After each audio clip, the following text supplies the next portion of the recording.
Here's a question for you. When is the last time that you heard of anyone in the medical profession curing something? Something is 100%, it's cured. We're done, we have cured this. No need for lifelong treatments or therapies or vaccines because there is a cure. You never hear of that. You hardly ever hear of it. And this came out just a few days ago, and there's a rant forthcoming. But I just wanted to show you this to kick it off, that there's a scientist down in Mexico now who has been studying photodynamic therapy for 2 decades and has come up with a technique to 100% cure human papillomavirus with a non-invasive photodynamic therapy. 100%. They've been able to completely eradicate it in all the patients tested. They've been able to completely eradicate it in all of the patients tested. 29 patients, 100% eradicating HPV in them. And also, she was able to eliminate pre-malignant lesions of cervical cancer in its first stages as well. So this is a very long way towards curing a type of cancer that can be pretty deadly once you get to a point of having that. But what do you want to bet, especially if you're listening to this in America right now, or one of your first world European nations where is propagandized upon us all the time that we need to have Gardasil.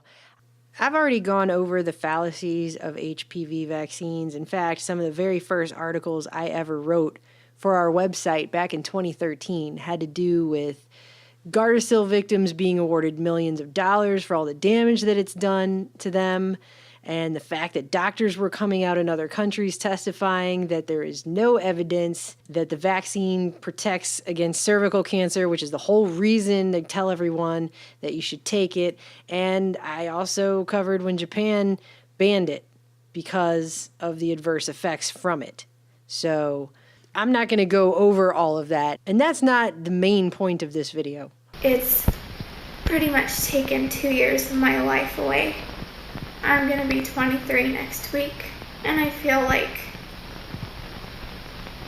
all my hopes and dreams have been ripped from me. But I'm just going to point out that what do you want to bet? You're not ever going to ever hear of this, even though it's been done to hundreds of patients in Mexico. You personally will not hear about it because Merck makes too much money off of Gardasil to ever allow something like that to come out widely to the public, that it's an easy, non-invasive technique and just 100% cure people of that virus altogether. I mean, just last year, you're looking at now a chart of the revenue growth trajectory from the last few years of the Gardasil vaccine. Just last year alone, Merck made $3.15 billion off of it, okay? And it's now in China. So I'm just going to go ahead and guess that this is one of those things that's going to come out in a Mexican newspaper, and we're probably not ever going to really hear about it ever again, because cures don't make money. Because I saw this other thing, and I've been trying really hard not to, and I really just can't help it.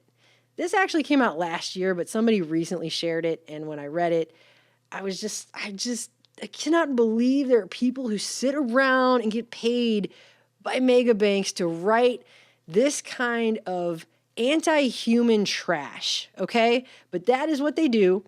And this is a Goldman Sachs analyst who was writing a biotech research report and said, is curing patients a sustainable business model? Because I guess they're just going to come right out and state what we all know is the obvious, considering what kind of rip things out of you and fill you full of poisons allopathic medicine system that we're all forced to be on and subjected to in this world. That's the main.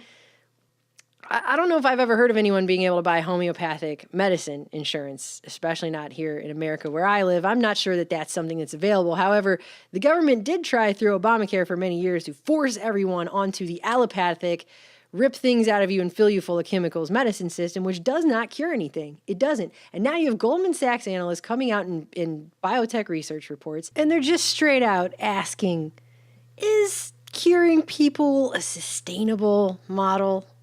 So this mental syphilitic basement monster sits over there somewhere in a suit at a desk, and he writes things like this for money. That's what he does. And it's just so disgusting. It's so disgusting. But we're getting to a point in society now where we're going to have technologies that will be able to actually cure things. And they're not going to be able to continue forever to pretend like technology hasn't advanced to a point where that's possible. Because it has. And they've known this for many years. And we've done videos on scientists who found cures for cancer. He found specific frequencies could be used when matched up with specific pathogens in order to destroy them. And as he continued to isolate viruses and bacteria and locate their frequencies, he also claimed he discovered the virus responsible for cancer. 60 years ago, and were silenced and ostracized. There have been some that they think have been murdered over finding different cures for cancer. They want to bury that because it's not a sustainable business model, you see. So it says here, the potential to deliver one-shot cures is one of the most attractive aspects of gene therapy, genetically engineered cell therapies, and gene editing. However, such treatments offer a very different outlook with regard to recurring revenue versus chronic therapies. Said analyst Salveen Richter, well, thank you so much, sir. I'm sure you're super fun at dinner parties. While this proposition carries tremendous value for patients and society, it could represent a challenge for genome medicine developers who are looking for sustained cash flow. Because quite obviously, if you decide to become a genome medicine developer, you're not doing that because you actually give two about curing somebody. I'm sorry, excuse my language. You're not doing that because you actually want to help people, right? Pfft, no, everyone knows you're totally in it for the dough, right? I mean, this is...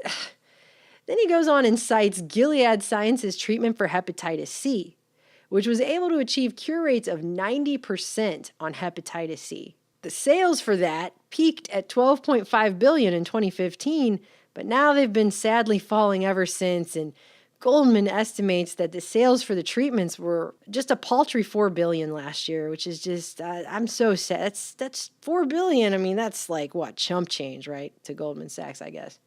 It says, this is a case in point because the success of the hepatitis C franchise has gradually exhausted the available pool of treatable patients because they actually cured something. They actually cured many, many, many people.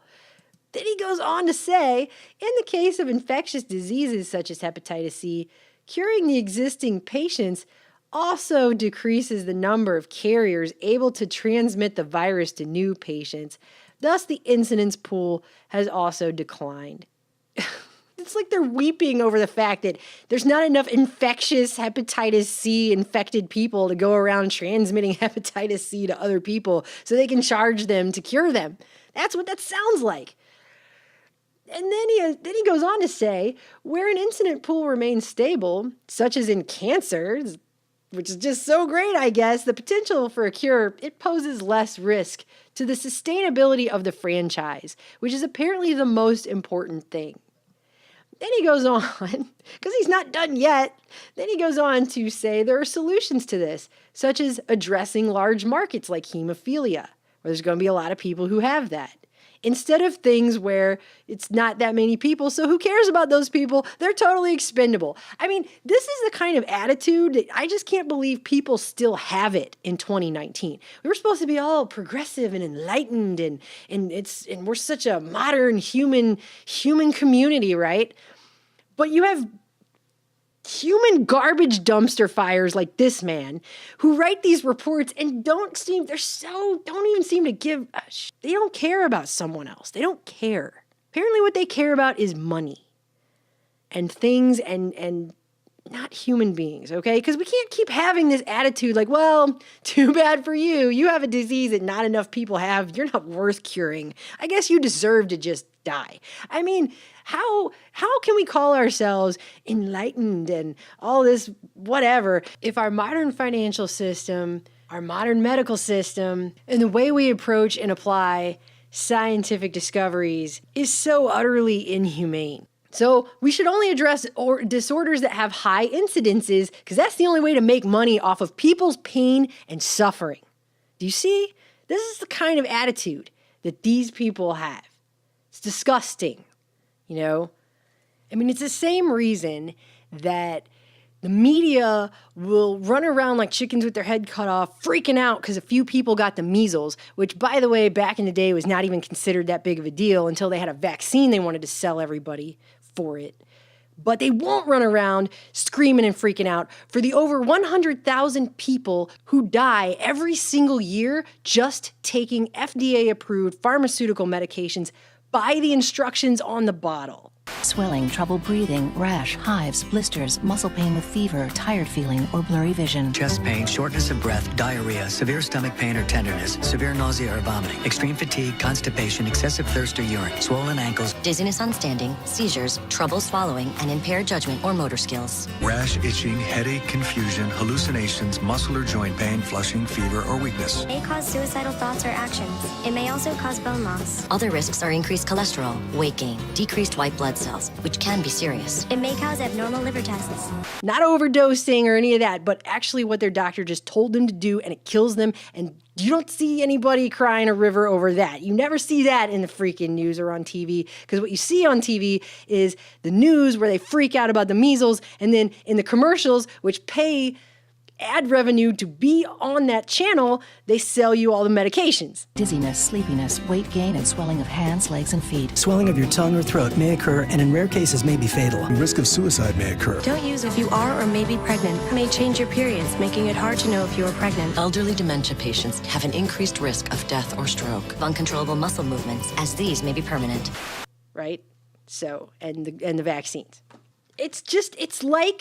It's like how as a human race can we continue on when we have mutant vampire leeches parasitically profiting off of human suffering and fear and the fear of suffering and not actually ever curing anything? They cause serious rash or allergic reaction that may require hospitalization and be life-threatening. And in extreme cases can lead to coma or death. If you develop rash, hives, mouth sores, blisters, swelling, peeling, yellow skin or eyes, trouble swallowing or breathing, dark urine or fever, get emergency help. New or worsening depression or unusual changes in mood or behavior Can cause your immune system to attack normal organs and tissues in your body and affect how they work.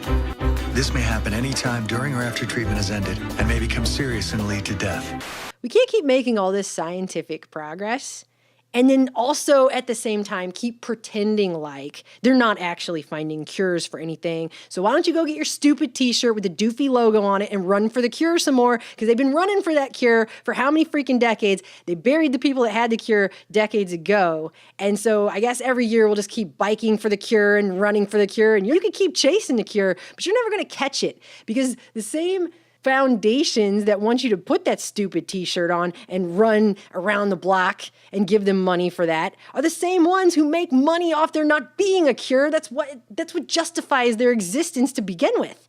So why would they ever even want there to be a cure? They'd be out of a job. What, are they going to cure themselves of a job? It doesn't even make sense.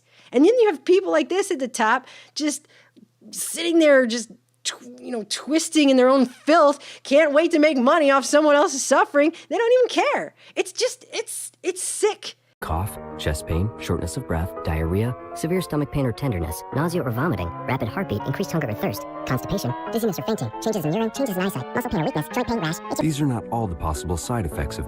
And like actual vampires at the other end of the scientific medical spectrum, they're actually sucking off of our DNA data for the new gene technologies and therapies they're going to make with all these, like, find out where your heritage is from. Yeah, right. Like, they care if you know anything about that.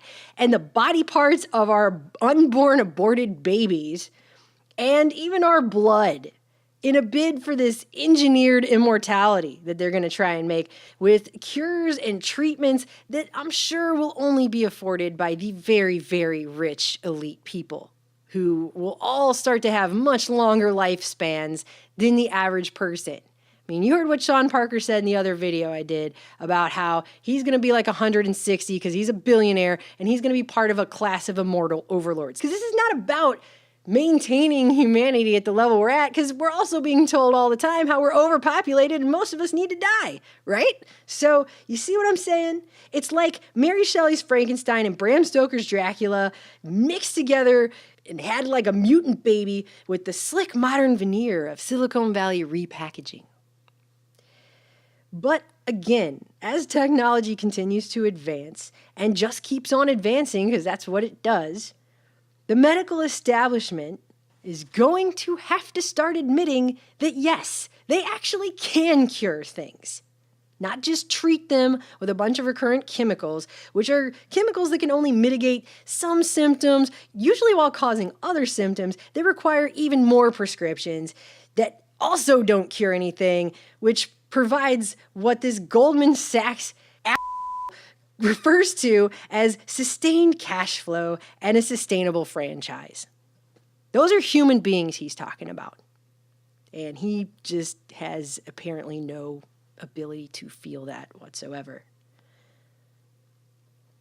So I just saw that, and you see those every once in a while in obscure magazines or in foreign newspapers that some doctor somewhere found a cure for something, or they did a research study and they found a really promising homeopathic thing that can do all kinds of stuff, but you never end up hearing or seeing that stuff ever again because it gets buried and probably passed around by rich elite billionaires at some retreat somewhere. It's not the kind of stuff they ever tell the rest of us about.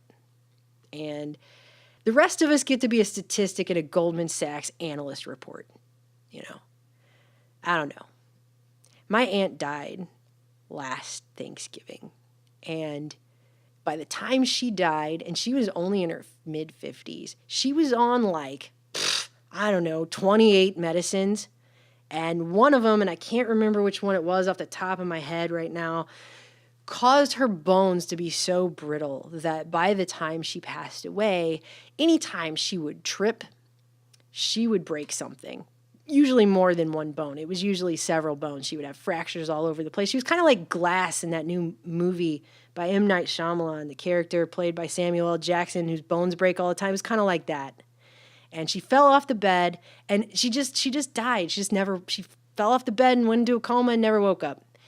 And, at the end of the day, as her family, we don't even know if she died from the thing that was causing her to take all of those medications or the fact that they had her on so many freaking medications. They damn sure didn't ever cure her. She just got worse and worse and worse and worse and worse until she died. So we're left with a hole in our family because, that's what she had. She was a veteran's wife who had the kind of medical care that fills you full of poisons and doesn't cure anything. And they're not in it for cures. And it's pretty clear when they're coming out with analyst reports like this one, where they can just rub it all right into your face. It makes me want to just, I don't know. You can't scream and throw up at the same time, but ugh. I'm done.